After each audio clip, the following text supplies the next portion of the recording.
Banks reconsider overdraft fees after pressure from lawmakers and regulators.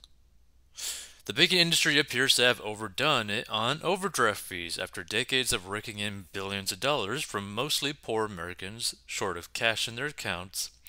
The biggest banks, under pressure from lawmakers and regulators, are slowly decreasing their reliance on the widely unpopular practice.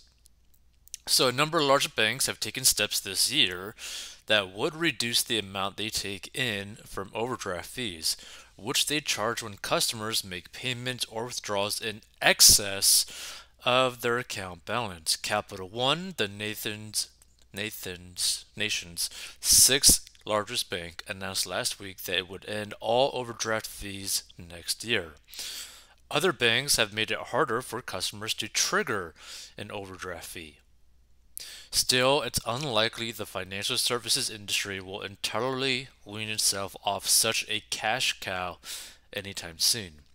For many big banks, overdraft fees are still the steady, reliable, predictable, easy revenue that shareholders love, said Rohit Chopra, director of the Consumer Financial Protection Bureau, in remarks last week where he directed the Bureau to more closely examine bank overdraft practices. Which, just think about this for a second, right? Banks are relying on people to have such little money in their accounts that they're going to charge it when they don't actually have money, just so that they could charge them, basically charge a person who does not have money in their account more money that they do not have. So they can make more money, right? This is where you get into a situation where like you accidentally spent like $10 more than was inside your bank account, and so you end up getting charged like 35 $50 for like a cookie and a Starbucks drink. So overdraft has its origins in banks providing a service for a fee to customers who may have not balanced their checkbook correctly and wanted a bank to honor a purchase. But the widespread use of debit cards changed this courtesy into a routine source of revenue. Some banks took advantage, for example, by reordering customers' transactions, deducting big transactions first so that smaller payments would then trigger multiple overdraft fees. And if a customer lacked funds in their account, a $5 purchase at a cafe would end up costing them $35 because of overdraft fees, and probably more depending on how it gets set up, right? Like this could also be a situation where like you might have like money being deposited, but they might end up waiting till like later that day to actually put that money into your account or like basically credit your account. So you might be having like a few $1,000s coming into your account that day, right? And you'd think that it'd be processed by like the afternoon, but it may not be purposely processed later that night because they see a transaction like midday of you going to the Starbucks or something, so that they end up basically saying, "Oh no, you got no money coming in. We're going to hit you with an overdraft fee because even though it says that you're going to have money coming in, that it is getting credited today, it hasn't reached that point where it's actually been credited, so technically you overdrafted." Basically saying like, yeah, you might be having money coming into your account today, but guess what? You're going to get hit with an overdraft fee because it doesn't actually get into your account till later today, basically tonight, and you made a purchase that was too expensive. So it gets really crazy, this whole overdraft thing, which, by the way, this is why you should typically have like almost like a sinking fund, right?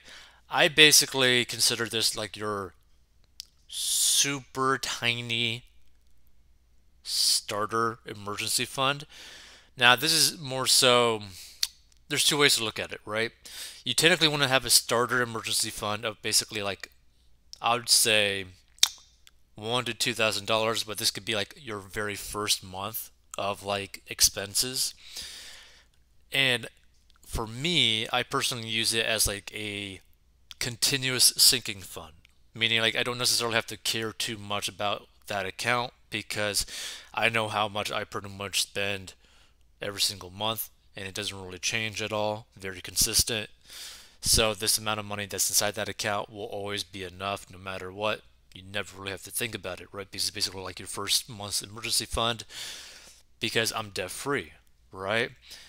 So if you're not debt free, you want to have this starter emergency fund so that you could cover emergencies, right?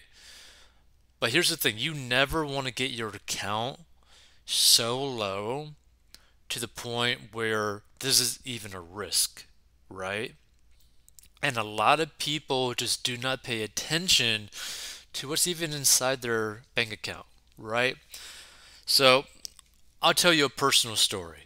So, a personal story of a buddy of mine who came to visit me.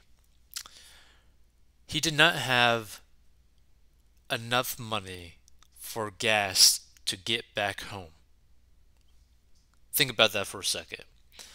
That's some scary stuff, and also that he overdrafted. So, he overdrafted, so he got hit with an extra charge and did not have money to go back home, which was like a very long drive, right? So it's way more common than people think where people end up not paying attention to their finances even though they know deep down inside, and you might be listening to this and you might end up fitting this category, but you know deep down inside like, hey, my finances are really not that great. I know that. I just don't want to look at it. This is the thing. You have to look at it. You have to look at your account. You can't just keep spending money and not think something's going to happen or that you're always going to have enough money. If you have no clue what's inside your account, then there's no guarantee that there would be enough money to actually pay for whatever it is that you want to buy. So just keep that in mind, right? Like, banks are not your friend. Banks make money by you losing money, right? In the like simplest way of explaining it, they make money by you losing money. So for example, they make a lot of money from these overdraft fees, right? And this like overdraft fees are really harming people who are like in the poverty line, who are living paycheck to paycheck. And you can even be making a lot of money and still be living paycheck to paycheck, and you end up being screwed over by this, right? Like, having these overdraft fees kind of thing is pretty scummy, but at the same time, as a user of the bank, this is your account, right? So you were not paying attention to your account to the point where you didn't actually know whether or not you could actually go and buy that item.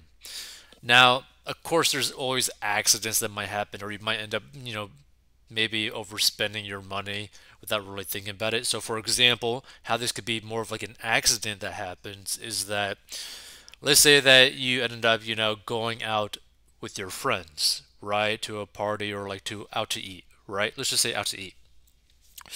But all of your friends were stupid and ended up forgetting their wallets, right?